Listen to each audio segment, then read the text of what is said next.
Hello friends, I welcome you all to the first lecture in the lecture series on the topic of finite element methods, better known as FEM. I am Rajiv Verma, working as an associate professor in the mechanical department of NIT Kurukshetra. My email address is rajivkkr@yahoo.com and the mobile number is 8295868855. The finite element method has already gained its importance. The main reason for this is that very complex bodies consisting of all sort of various loads and material variations can easily be modeled using FEM.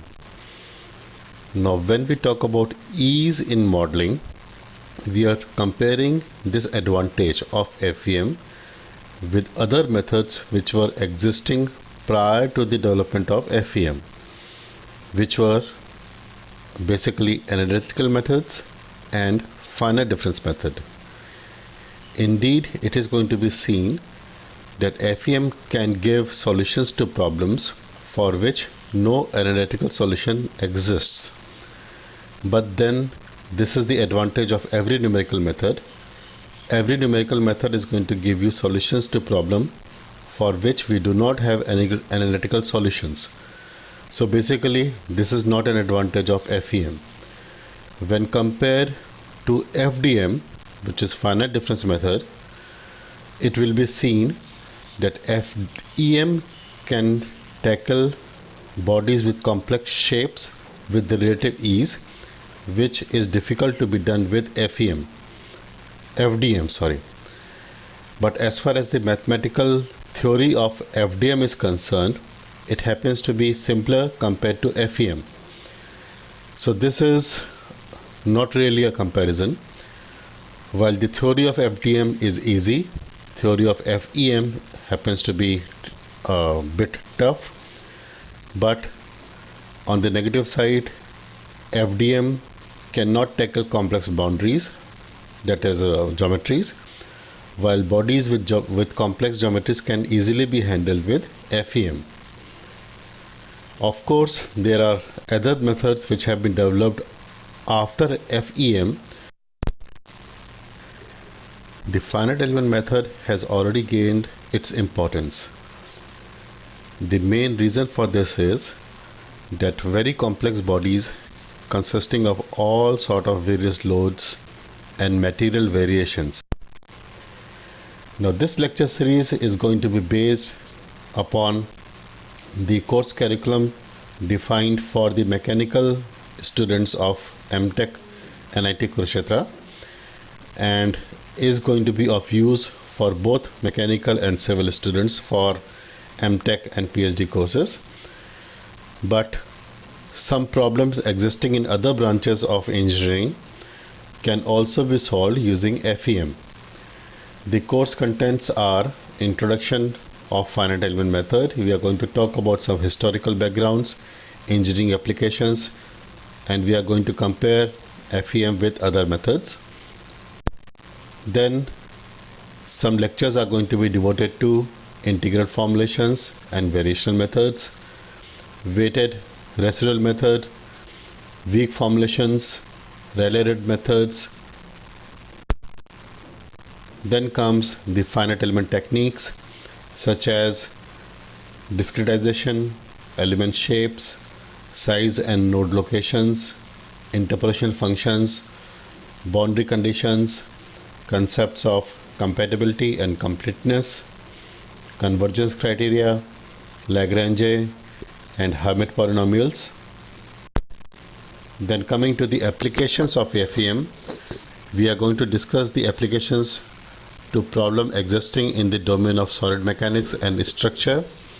We are going to deal with the FEM development of a bar element, a beam, two-dimensional cases such as stress-strain problems related to plane stress, plane strains, axisymmetric problems are also going to be discussed.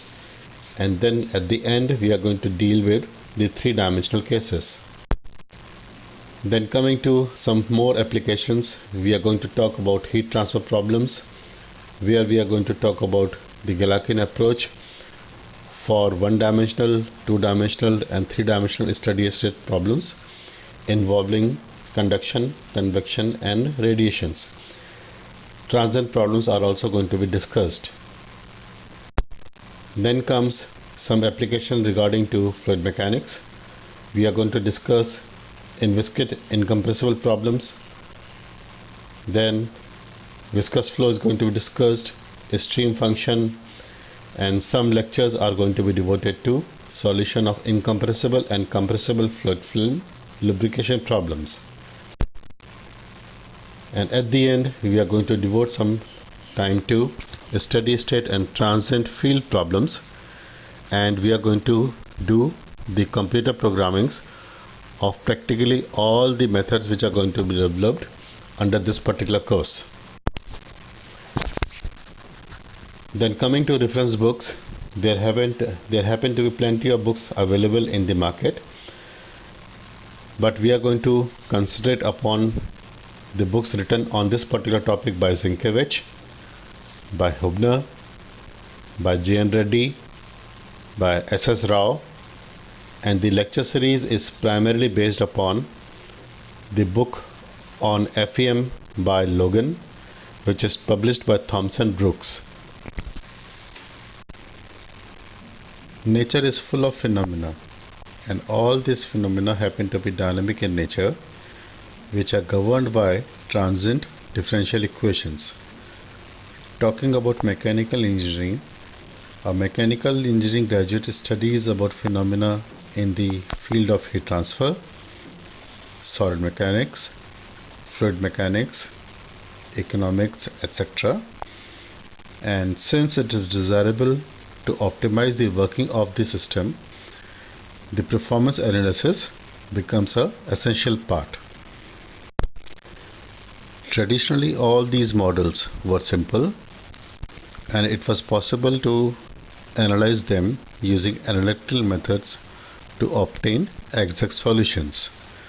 But as these models becomes more and more complex, it became impossible for the analytical methods to be used, and thus came in numerical methods. These analytical solutions are solutions of ordinary or partial differential equations. They are mathematical expressions that yield the value of the desired unknown at any location in a body, and thus are valid for an infinite number of locations in the body. Therefore, they have infinite degrees of freedom. Now, infinite degree of freedom is a concept which is not existing in any of the numerical method used, because numerical methods always predict the solution to the problem at some fixed number of predefined points. In the following slides, we are going to study the analytical solutions to three types of problem. The first problem has been taken from the field of applied mechanics, that is a simple pendulum. The second is a heat transfer problem, that is a fin. The third belongs to the area of solid mechanics, that is a column. All these three problems are one dimension in nature because they depend upon only one space coordinate. A simple pendulum depends upon the angular displacement theta. Heat transfer depends upon a space coordinate x, and the solid mechanics problem, that is the problem of a column, also depends upon a single space coordinate x. A simple pendulum consists of a bob of mass m which is attached to the pivot O with the help of a string of length L. When displaced from the mean position by an angle theta and released, the bob continues to oscillate with respect to its mean position. The governing equation happens to be a second order differential equation because the displacement theta is differentiated twice with respect to time t, and the presence of a term sin theta makes this governing equation a nonlinear governing equation. Generally, this nonlinear equation is converted to a linear equation by making a simple assumption, that is theta tends to 0. This assumption makes the oscillation of the pendulum confined to small values about its mean position. The linear form of the nonlinear governing equation now is on display. This equation, the solution to this linear second order differential equation, is given by theta as a function of time t is equal to a sin lambda t plus b cos lambda t, where lambda is more commonly known as the natural frequency of oscillation of the system, given by under root g by L, where g happens to be the gravity and L is the length of the bob attached to the string. A and B are the two constants which are supposed to be determined for the given boundary condition of the system. Now, talking something about the boundary condition, the governing equation which is going to be solved is a second order differential equation, and as a general rule, the boundary conditions which are going to be used are always one order less than the highest differential appearing in the governing equation. In this governing equation, theta is getting differentiated twice. Therefore, the boundary conditions are going to be one order less than 2, that is theta and d theta by dt. Theta is displacement of the bob, while d theta by dt is the velocity of the bob. Both these values are supposed to be prescribed at time t is equal to 0, that is at a point from where the oscillation commences. As can be seen, that the angular position theta of the bob can be known for infinite values of time t. Therefore, this equation has infinite degrees of freedom. The second example which we take happens to be a heat transfer problem of a one-dimension fin of length L. In fact, the fin happens to be conical in nature. The left end of the fin is maintained at a constant temperature T0, while the right end of the film is exposed to the ambient temperature, that is T infinity. The lateral surface of the fin are exposed to atmosphere, therefore they lose some heat because of convection, and then this is a case of internal heat generation, G, which happens to be a function of x. The required governing equation is obviously a summation of heat exchanges which happens at any point, and the equation is on display. This again is a second order differential equation because the temperature T is getting differentiated twice with respect to the space coordinate x. Therefore, as far as the boundary conditions are concerned, the solution of this differential equation is going to require two boundary conditions, which can be a combination of temperature at both the ends, or it could be temperature at one end and dt by dx at the other end.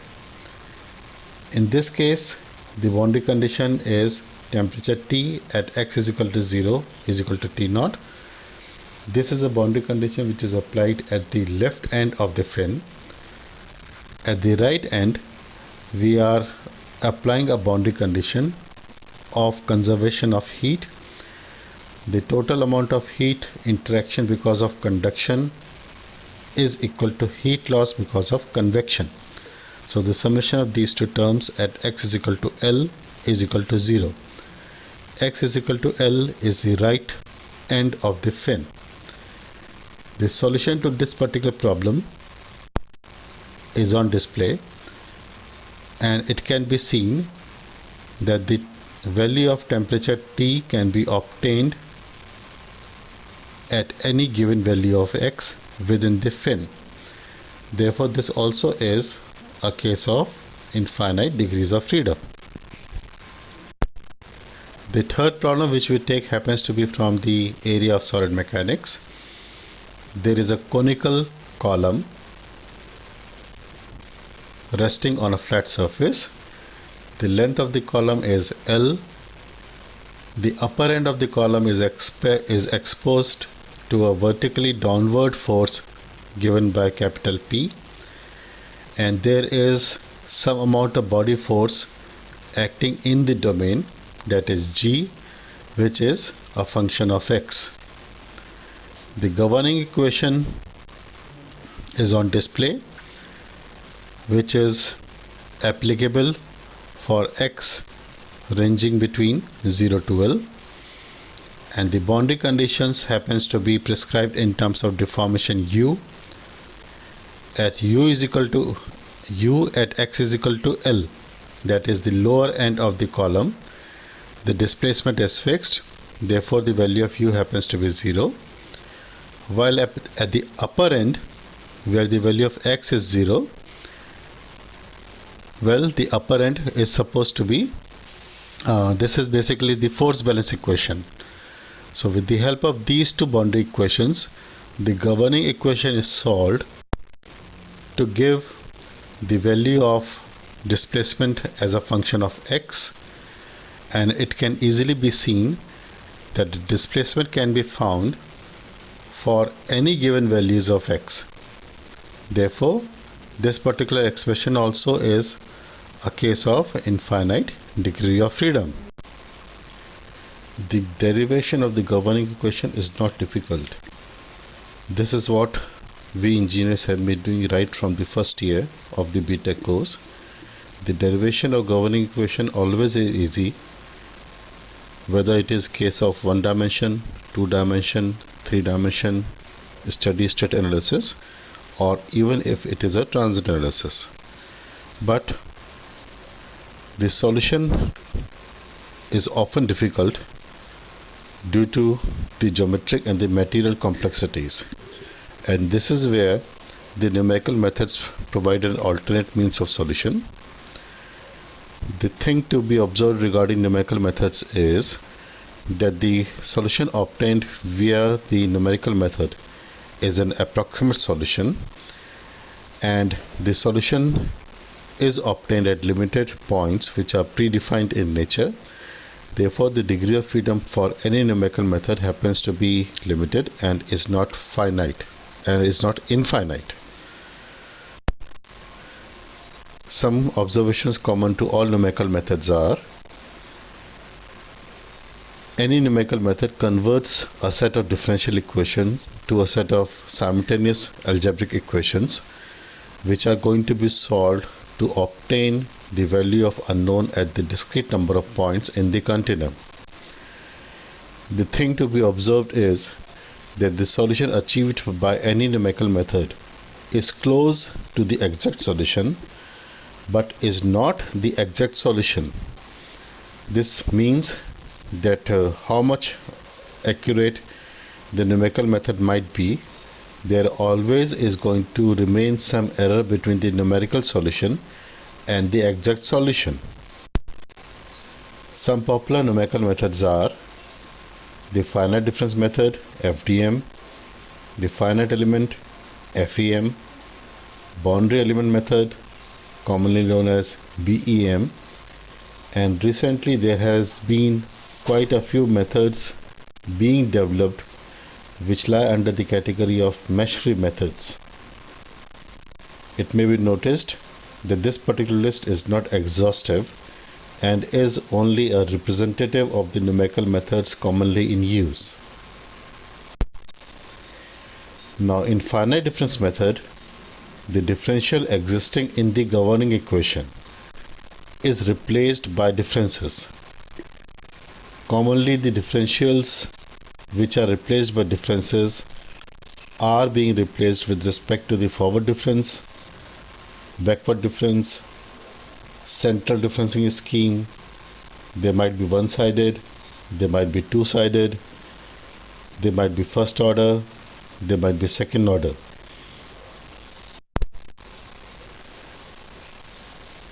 Now, coming to FEM, the finite element method is a numerical method for the solution of problems existing in engineering and mathematical physics. This basically is a very crude definition. More exact definitions are going to follow as we proceed with the lectures. Finite element method was developed originally for the analysis of aircraft structures by NASA. In 1960s, scientists working in NASA wanted to improve the designs of their rocketry system. They wanted to have a better estimate of stress and strain existing in rockets so that the design of the rocketry system can be improved. Much of the work was done in MIT in 1960s by persons such as Zinkovich and Clough. The term finite element was coined by Clough in 1960.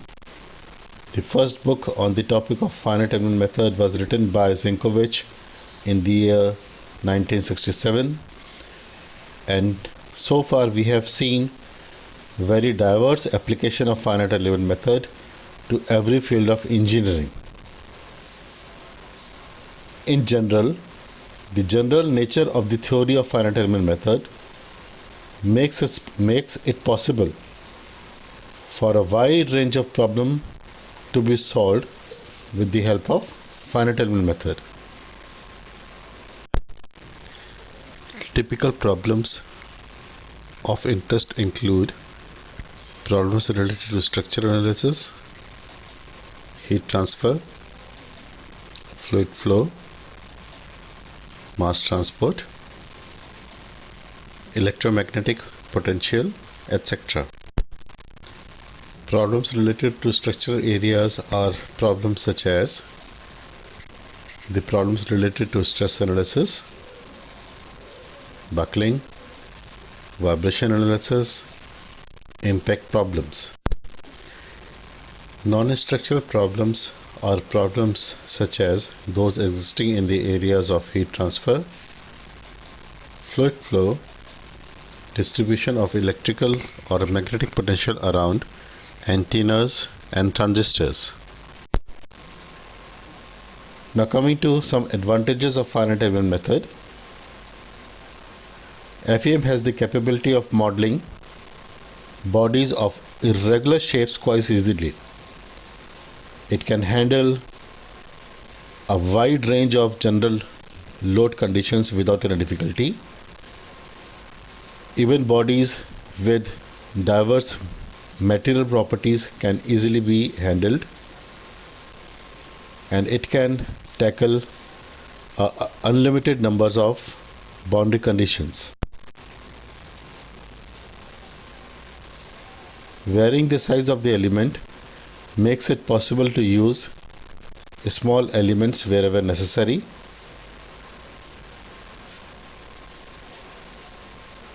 Alteration of finite element model is relatively easy and cheap. Dynamics effect can easily be included. Nonlinear behavior existing with large deformation and nonlinear materials can also be handled without any problems. Some commonly available finite element programs are Abaqus, ANSYS, Cosmos, LS-DYNA, MARC, NISA, Stardyne. It might be noticed that plenty of these softwares emerged from the basic software which was developed by NASA. Some common capabilities of these programs include a wide range of element type such as bar, beam, plane stress, three-dimensional solid. Type of analysis which can be done such as static or dynamic. The type of material behavior such as linear elastic or non-linear. Type of loading which can be included such as concentrated, distributed, thermal, displacement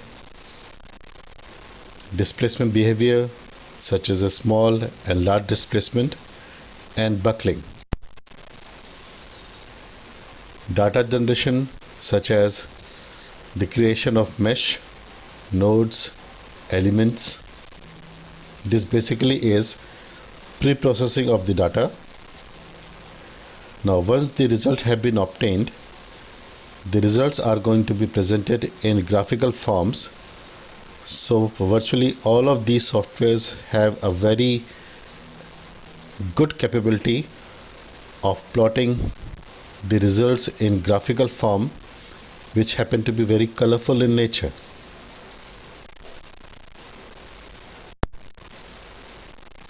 FEM basically deals with three types of problems: equilibrium problem, or better known as steady state or time independent problems; eigenvalue problems, where we determine the natural frequencies or model analysis of the problem; propagation or transient problem, in which we find the value of the unknown as a function of time.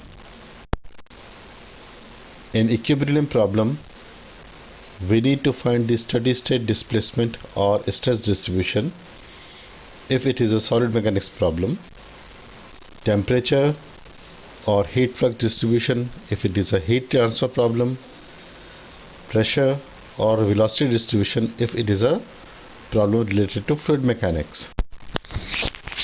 Problems lying in the category of eigenvalues are problems where we find natural frequencies or buckling loads and mode shapes for problems lying in the domain of solid mechanics.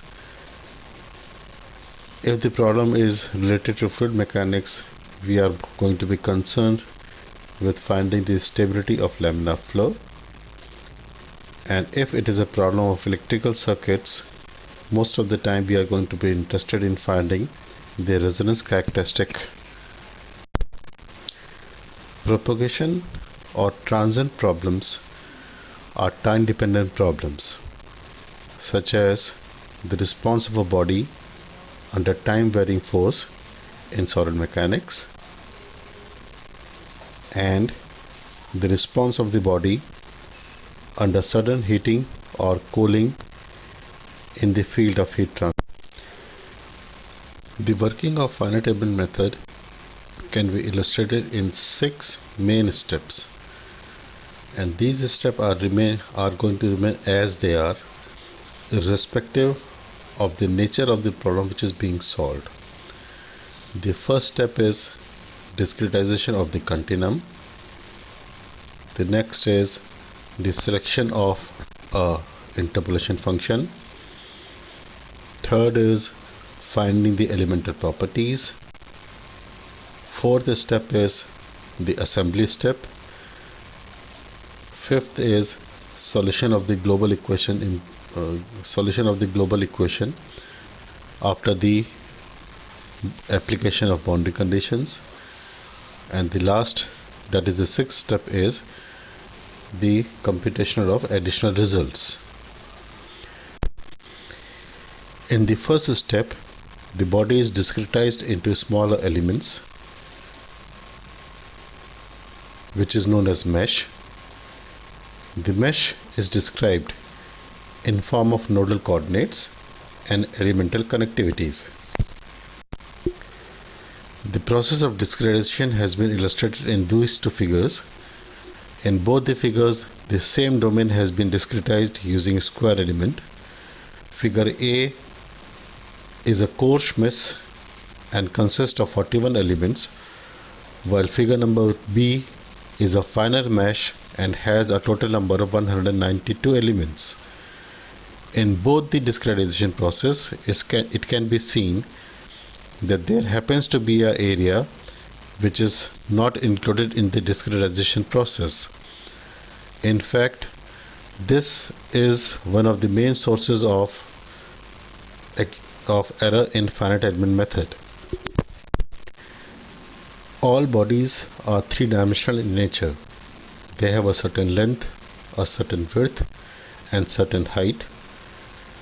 But depending upon the type of assumptions being used, the analysis of this three-dimensional body can be done as a one-dimensional analysis, a two-dimensional analysis, or a full-fledged three-dimensional analysis. Obviously, if a one-dimensional analysis is being done, the results are going to be approximate, but the solution process is going to be quick. That means you are going to get the solution very quickly. While on the other extreme, if a full-fledged three-dimensional analysis has been carried out, the results are going to be exact or very close to exact, but the solution process itself is going to require a large amount of time. Now here comes a role of the design engineer. Depending upon his experience, a design engineer is supposed to decide which type of analysis is going to suit his design process. Whether the design process is going to require a one-dimensional analysis or a full-fledged three-dimensional analysis is for the design engineer to decide. Common one-dimensional analysis which have been studied by mechanical graduates in their third semester comprise of one-dimensional analysis of a bar and one-dimensional analysis of a beam. In both the cases, that is a bar and a beam, there happens to be a length, while the other two dimensions are being indicated as area in case of a bar analysis and moment of inertia in case of a beam analysis. Both these analyses are one-dimensional analysis and give approximate analysis to the problem, and they are simple to the extent that solution process can be obtained manually. That means the solution process does not require any computer for evaluating the result. In one-dimensional analysis, the body is being represented by line element. Simple line element comprise of a linear element which is shown in the figure on the left and a quadratic element which is shown in the figure on the right. A linear element consists of two nodes, that is node number 1 and node number 2, while the quadratic element comprises of three nodes, node number 1, 2 and 3. These two elements are generally used to solve problem existing in case of bar and beam elements. Some two-dimensional elements happen to be triangular or quadrilateral in shape. A simple linear triangular element is shown in figure number A, which has three nodes located at the three corners, while a linear quadrilateral element is shown in figure number 3, which has four nodes existing at the four corners. In figure number 2 and figure number 4, it may be observed that there are additional nodes which have been located at center of the edges. These two elements are higher order elements and are able to represent quadratic behavior of the unknown within the element. Figure shows some of the common three-dimensional elements which are in use. Figure number 1, number 3 and number 5 all have nodes located at their corners, and are linear elements, while figures in figure number 2 and number 4 have nodes located at their centers and are capable of simulating quadratic behavior of the unknown within the element. These elements are normally used for the representation of 3D cases existing in case of stress analysis and thermal modeling. Interpolation function, or shape functions as they are commonly known, is a single step which is responsible for accurate FEM analysis. Interpolation functions are used to interpolate the field variables over the element. Often polynomials are selected as interpolation functions because they can easily be differentiated, and the degree of polynomial which is to be chosen as the interpolation function depends upon the number of nodes assigned to an element. Talking in terms of one-dimensional elements, if a one-dimensional element has 2 nodes, then the degree of polynomial is going to be 1.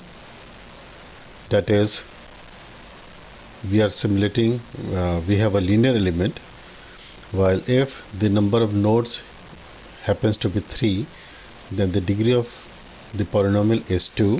That is, we now have a quadratic element.